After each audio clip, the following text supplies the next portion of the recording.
KHS Weekend Update with Martin Heinzelman and Nick Fisher.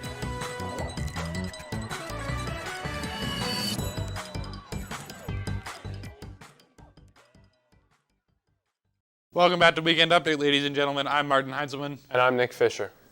We got all sorts of news stories for you, so let's get into it. First up in local news.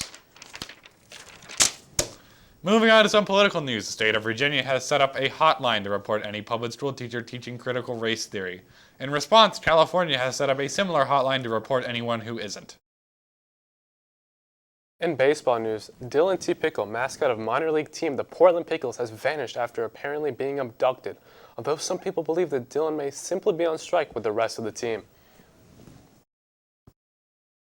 In football news, Falcons wide receiver Calvin Ridley has been suspended for the 2022 season after allegedly betting on games. The statement came from Commissioner Roger Goodell, who addressed the press and public from the DraftKings conference room located inside the FanDuel Center at the NFL's headquarters on BetMGM Boulevard in New York City.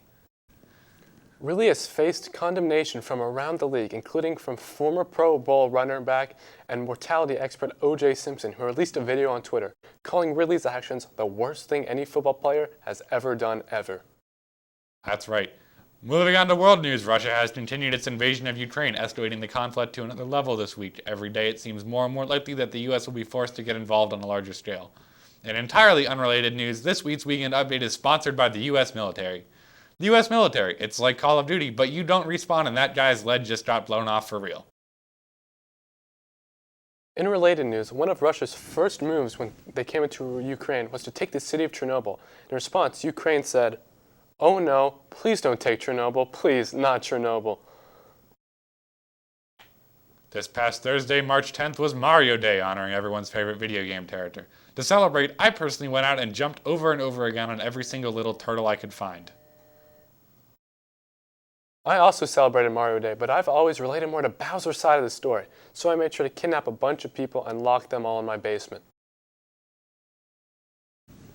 In some more global news, an Australian woman was shot to find out that she had won more than $70,000 in a lottery after ignoring phone calls because she assumed they were all scams. You all can get in on her win too. Just wire $400 to this bank account right here to cover transfer costs. A movie theater in Ontario, Canada was officially named the smallest purpose-built cinema with only 13 seats. However, it still did have trouble selling out tickets to Marvel's Eternals.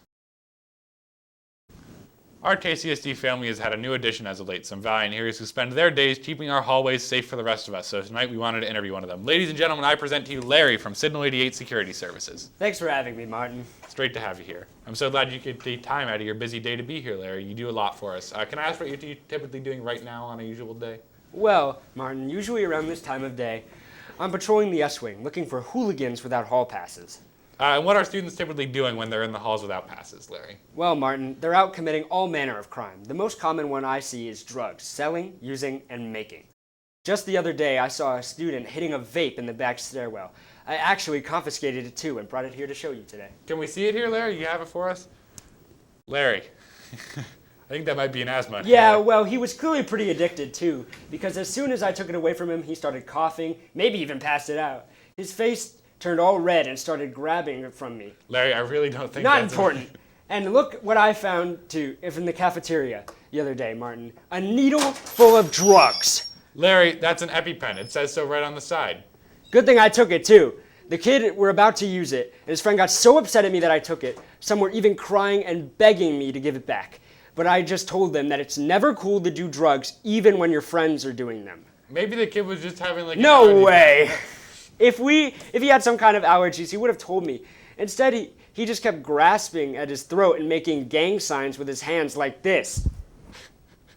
You guys ever check anywhere besides the hallways for drugs? Well, most days we check all the bathrooms a couple times for any delinquents, but today the smell of them just scared me right out of there. What did it smell like that was so bad? A weird smoky and skunky. I thought maybe a small fire had been started, but none of the smoke detectors went off, so I wasn't concerned. And we'll end on that final irony, ladies and gentlemen. That's all we got for you folks for Weekend Update. I'm Martin Heinzelman. And I'm Nick Fisher. Good night.